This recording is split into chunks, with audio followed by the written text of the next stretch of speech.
नमस्कार, आप देख रहे हैं न्यूज 24। आपके साथ मैं हूं अपूर्व मिश्रा। क्रिकेट हाउसफुल में आपका स्वागत है।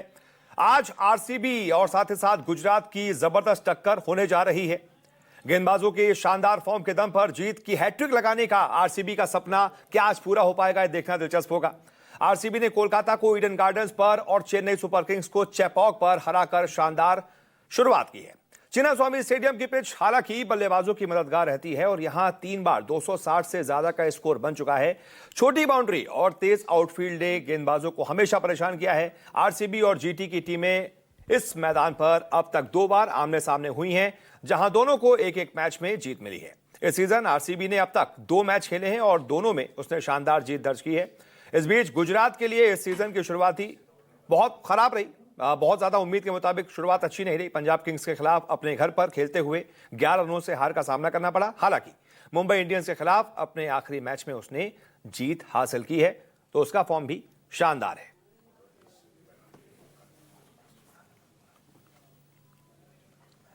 और इसी पर बात करने के लिए मेरे साथ मेरे 2 सहयोगी जुड़ गए हैं। वैभव हमारे साथ स्टूडियो में मौजूद हैं और साथ ही साथ राहुल हमारे साथ न्यूज रूम से मौजूद हैं। राहुल का रुख कर लेते हैं। राहुल, आज आरसीबी बनाम गुजरात, एक आरसीबी जो बिल्कुल अलग तेवर में दिख रही है, अलग क्लेवर में दिख रही है। शुरुआती दोनों मैच जीत चुकी है, अपने घर पर खेल रही है। क्या लग रहा है, कैसा फॉर्म है? और सामने गुजरात की टीम है, वो भी जीत कर ही आ रही है। कांटेदार मुकाबला होगा। बिल्कुल, देखिए आरसीबी की टीम अपूर्व भाई एकदम शानदार फॉर्म में नजर आ रही है और नए फ्लेवर, नए क्लेवर और नए तेवर के साथ आरसीबी की टीम इस बार नजर आ रही है। क्योंकि उन्होंने पहले मुकाबले में जो चैंपियन टीम थी, यानी पिछली बार जिन्होंने ट्रॉफी जीती थी कोलकाता, उनको उनके घर में हराया। उसके बाद चेपॉक पे चेन्नई सुपर किंग्स को 17 साल बाद मात देकर आरसीबी की टीम अब अपने घर पहुंची है, तो जीत की हैट्रिक लगाने की पूरी कोशिश करेगी। बहुत उत्साहित नजर आ रही है और सबसे बड़ी जो कमी आरसीबी की टीम थी उसकी गेंदबाजी, वो इस बार रंग में नजर आ रही है। पहले मैच में अगर कुणाल पांड्या ने तुर्प का इक्का बने, तो दूसरे मैच में जोश हेजलवुड ने जिस तरह से शुरुआती विकेटें निकाली, उसके बाद बाकी काम जो है बल्लेबाजों ने करके दिखाया, तो बहुत बेहतरीन आरसीबी की टीम नजर आ रही है। और टीम जो है नई टीम, चाहे आप फिल सोल्ट की बात करें, लिविंगस्टन की बात करें, कप्तान रजत पाटीदार की बात करें, सभी बहुत शानदार फॉर्म में नजर आ रहे हैं। और टिम डेविड ने पिछले मुकाबले में जिस तरीके से आखिरी ओवर में 3 छक्के लगाए थे, उसके बाद जीत का मोमेंटम बना। बाकी काम जोश हेजलवुड ने किया। भुवनेश्वर कुमार अच्छी लय में नजर आ रहे हैं, वो गेंदबाजी कर रहे हैं। कुणाल पांड्या और सुयश शर्मा, सिर्फ 2 स्पिनर्स को अगर छोड़ दिया जाए तो बहुत शानदार नजर आ रही है आरसीबी की टीम। और यहाँ पर अपने घर पे मुकाबला है, तो स्पिनर्स का उतना ज्यादा रोल यहाँ पर नहीं रहने वाला है, लेकिन बिल्कुल वैसे भी हर बार यहाँ पर रन बनते हैं। और वैभव, क्या आज पहला आईपीएल का 300 हम देखने जा रहे हैं? क्योंकि आरसीबी की बैटिंग तो बड़ी जबरदस्त है, डेप्थ भी है इस बैटिंग में। क्या आरसीबी के पास वो सोच है एसआरएच की तरह कि हम 300 सोचने जा रहे हैं? क्योंकि हाल ही में सूर्य कुमार यादव से एक सवाल पूछा गया था कि 300 के बारे में क्या सोचा है, उन्होंने कहा कभी इस बारे में बात ही नहीं हुई। मतलब उनकी सोच में नहीं है, एसआरएच की सोच में रहता है। आरसीबी के पास वैसी बैटिंग है। क्या पहला 300 देखने जा रहे हैं? क्या लग रहा है? देखिए अपूर्व, अगर मैं बात करूं, आरसीबी जो इर्द गिर्द चलती है वो विराट कोहली के इर्द गिर्द चलती है। और विराट कोहली का मैंने एक इंटरव्यू देखा था जिसमें सुरेश रैना थे, जियो नेटवर्क पे वो इंटरव्यू हुआ था, तो उन्होंने बहुत क्लियर किया था कि मैं एज अ क्रिकेटर कभी भी नहीं चाहूंगा कि सामने जो गेंदबाजों का हाल है वो पूरी तरह से मतलब बेहाल कर दो आप, कि हर गेंद पर आपको ऐसा लगे कि चौका और छक्का बन रहा है। तो बैंगलोर की जो विकेट है वहां पर हमेशा रन बनते हैं। 200, 210, 215, 220 और 225 भी एक ऐसा स्कोर होता है जिसको चेज भी आप आसानी से कर सकते हो। लेकिन मुझे नहीं लगता कि आरसीबी का वो माइंडसेट। और सामने आपको ये भी देखना होगा कि आपके सामने गुजरात टाइटंस इस मैच में आने वाली है। और गुजरात टाइटंस के पास अगर मैं गेंदबाजों की बात करूं तो उनके पास फास्ट बॉलर्स की मैं बात करूं, स्पिनर्स की बात करूं, राशिद खान है, रबाडा उनके पास है, और यहां पर सिराज भी इस बार खेलने वाले हैं। तो ऐसे में पिछले 2 मैचेस में लगातार प्रसिद्ध कृष्णा ने बहुत गजब की गेंदबाजी और आपको ये देखना होगा ना कि सिराज का भी परफॉर्मेंस पिछले मैच में अच्छा है। जहां तक मुझे याद है उन्होंने रोहित शर्मा को आउट किया, रायन रिकल्टन को उन्होंने आउट किया है। तो ऐसे में सिराज को गेंदबाजी का एक्सपीरियंस भी है, राशिद खान आपके साथ रहने वाले हैं, तो आपकी गेंदबाजी मजबूत है। और आरसीबी चाह कर भी मुझे नहीं लगता कि ऐसी गेंदबाजी के सामने इतना बड़ा स्कोर बना पाएगी। और हमने जिस पहले मैच की बात की, जो जीटी वो हार गई थी, 11 रन से वो मुकाबला हारे थे, और उसमें भी पंजाब ने पहले बल्लेबाजी करते हुए 220-222 के आसपास बनाए थे, जिसको गुजरात ने ऑलमोस्ट चेस कर दिया था। तो ऐसे में एक अच्छा मैच देखने को मिलेगा। इस मैच की अगर हम बात करें, किंग वर्सेस प्रिंस की टक्कर हम कह रहे हैं, और विराट कोहली वर्सेस शुभमन गिल। और मुझे याद है कि 2023 का वो आईपीएल था जिसमें शुभमन गिल ने 700-800 रन बनाए थे एक सीजन में, और उन्होंने यहीं पर इसी ग्राउंड पे शायद 100 लगाकर आरसीबी को प्लेऑफ से बाहर किया था। तो एक एक्साइटिंग मैच देखने को मिलेगा। लेकिन मुझे यहां पे लगता है गुजरात टाइटंस को अभी भी किसी ना किसी तरह से जॉस बटलर को आपको ओपनिंग करवानी चाहिए। जॉस बटलर का नंबर 3 पर आना मुझे नहीं समझ आ रहा कि वो नंबर 3 पर क्यों आ रहे हैं। शुभमन साई सुदर्शन ओपनिंग कर रहे हैं, आप चाहे साई सुदर्शन को नीचे लेकर आए, शुभमन गिल देखिए कप्तान है, उस टीम के सबसे बड़े प्लेयर हैं, वो ओपनिंग करेंगे। तो ऐसे में आप जॉस बटलर से ओपनिंग करवाइए, शुभमन गिल के साथ साई सुदर्शन नंबर 3 पर आकर खेल सकते हैं।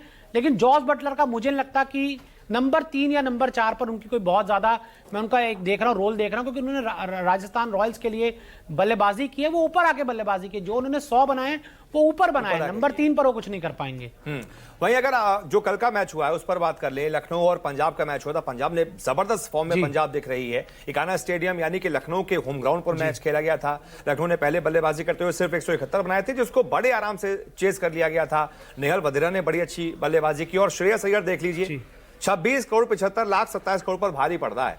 पंजाब तो खुश होगी, लेकिन एलएसजी क्या थोड़ी सी दुखी होगी? इस पे मैं आपसे एक चीज में बात करना चाहूंगा। देखिए, जब जिस दिन ऑक्शन हुआ था तो आपकी मेरी बहुत चर्चा हुई थी, तो आपने ये कहा था कि पंत सबसे महंगे जाएंगे, मैंने कहा था श्रेयस अय्यर सबसे महंगे जाएंगे, क्योंकि मैंने श्रेयस अय्यर का वो क्रिकेट देखा है और मैंने ऋषभ पंत का क्रिकेट भी बहुत क्लोजली देखा है। हालांकि आप 25 लाख से जीत गए थे, मैं इसको ऑनर स्वीकार करता हूं कि 26 करोड़ 75 लाख में श्रेयस अय्यर गए, 27 करोड़ में ऋषभ पंत चले गए। लेकिन आज वो देखिए परफॉर्मेंस श्रेयस अय्यर का कहां है और ऋषभ पंत का कहां है। और पिछले 6-7 महीने से जो श्रेयस अय्यर ने क्रिकेट खेला है, चाहे चैंपियंस ट्रॉफी हो, चाहे डोमेस्टिक क्रिकेट हो, और अब वो आईपीएल खेल रहे हैं, पंत उनके आसपास भी नहीं आते। तो ऐसे में वो 27 करोड़ की मतलब भूल नहीं हुई थी, वो एक बहुत बड़ा ब्लंडर हुआ था। और T20 में मैं ऋषभ पंत से कई गुना बेहतर ईशान किशन को मानता हूं। शायद मुझे लगता है जितेश शर्मा भी उनसे अच्छे आकर खेल दे। तो ऐसे में 27 करोड़ अगर देकर आप ऋषभ पंत को खरीद रहे हो, तो आप ये डिसाइड करके ही आए हो कि आप सीजन हारने जा रहे हो। और अगर इस टीम में पूरन ना हो तो मतलब मैं शब्द का इस्तेमाल नहीं सही बात है। कल के मैच में पूरन नहीं बचा लिया, नहीं तो 171 भी नहीं बनते। राहुल से कल मेरी बात हो रही थी और मैंने सवाल भी पूछा था कि क्या पंत पर ये 27 करोड़ का दबाव दिख रहा है, क्या वो रीजन है? राहुल क्या लग रहा है? कल के मैच में हमने पहले ही बात कर ली थी कि पंत पर वो दबाव है और वो साफ दिखा, ना बैटिंग हो पा रही है ना कप्तानी हो पा रही है। बिल्कुल, देखिए पंत पर अपूर भाई वो दबाव दिख रहा है और जैसा कि भोला भाई ने कहा कि लगातार जो रन नहीं बन रहे हैं और उनसे बहुत बेहतर आप श्रेयस अय्यर को आकर, और श्रेयस अय्यर की बैटिंग देखिए, कप्तानी देखिए और किस तरीके से अपने गेंदबाजों का इस्तेमाल वो करते हैं वो आप देखिए। ऋषभ पंत थोड़े कंफ्यूज नजर आ रहे हैं, बल्लेबाजी में आते हैं तो इतना ज्यादा प्रेशर अपने ऊपर ले लेते हैं। दूसरी तरफ आपके पास निकोलस पूरन जैसा बैट्समैन है जो लगातार हिट लगा रहा है, उसके बावजूद आप इतना प्रेशर अगर अपने ऊपर ले रहे हैं तो अपने आप में बताता है कि ऋषभ पंत इस वक्त उस जोन में नहीं है, उस कह सकते हैं उस एरिया में नहीं है कि जहां पर वो बहुत बड़े बड़े शॉट लगा सकें। वो पूरी तरीके से प्रेशर को हैंडल नहीं कर पा रहे हैं और वो मैदान के बाहर दरअसल नजर आ रहा है। जो एक मैच जीते हैं उसमें भी ऋषभ पंत ने कुछ खास किया नहीं था, ना गेंदबाजी में ना बल्लेबाजी में। जो 2 मुकाबले हारे हैं दोनों में ही देखिए कि हालांकि तीनों मुकाबलों में ऋषभ पंत के बल्ले से रन नहीं आए हैं। उसके अलावा बात करें बाकी टीम की, तो बाकी टीम में भी देखिए निकोलस पूरन के अलावा कोई उनकी ना ओपनिंग जोड़ी चल रही है, ना उनके मिडिल ऑर्डर में रन बना रहे हैं। सिर्फ निकोलस पूरन को अगर छोड़ दिया जाए तो पूरी की पूरी बैटिंग जो है बहुत लड़खड़ाती हुई नजर आ रही है यहाँ पर लखनऊ की। और मुझे यहाँ पर यह भी लगता है कि जब से ऋषभ पंत का वो एक्सीडेंट के बाद कमबैक हुआ है ना, आपने उनको सारी चीजें थाली में परोस कर दे दी हैं। आईपीएल में डायरेक्ट उनकी एंट्री हो गई, T20 वर्ल्ड कप आप उनको किस बेस पर लेकर गए मुझे समझ नहीं आया, क्योंकि उससे पहले संजू सैमसन को खिलाया, जितेश शर्मा को खिलाया, सबको खिलाया आपने। लेकिन जैसे ही पंत आए तो लोगों दुनिया को लगा चमत्कार हो गया, पंत को और फॉर्मेट में डाल दो। आपने पंत को टेस्ट में भी डाला, टेस्ट चलिए टेस्ट तो उनका बेस्ट फॉर्मेट है, वो रन बनाते हैं, लेकिन पिछले साल उनके वहां पर भी बहुत ज्यादा रन नहीं आए। लेकिन पंत को T20 और ओडीआई में मुझे लगता है कि नहीं खेलना चाहिए। पर इंडियन टीम में तो उनको सेलेक्ट नहीं किया जाता, आईपीएल में उनको किया जाएगा, क्योंकि आईपीएल में तो बहुत सारे ऐसे प्लेयर्स हैं जो बिक जाते हैं। लेकिन हाँ, आप देखिए चैंपियंस ट्रॉफी में ऋषभ पंत को गौतम गंभीर ने एक भी मैच नहीं खिलाया। तो ये बताता है कि Rishabh Pant wide ball cricket के लिए जब फील्ड खुल जाती है तो ऋषभ पंत कुछ नहीं कर पाते, क्योंकि उनका जो गेम है वो लप्पे मारने वाला शॉट्स है, वो बहुत ज्यादा मतलब मारने में ही जाते हैं कि कई बार समझ कर। ऋषभ पंत पर ज्यादा बात हो गई है, अब आज के मैच पर लौटते हैं।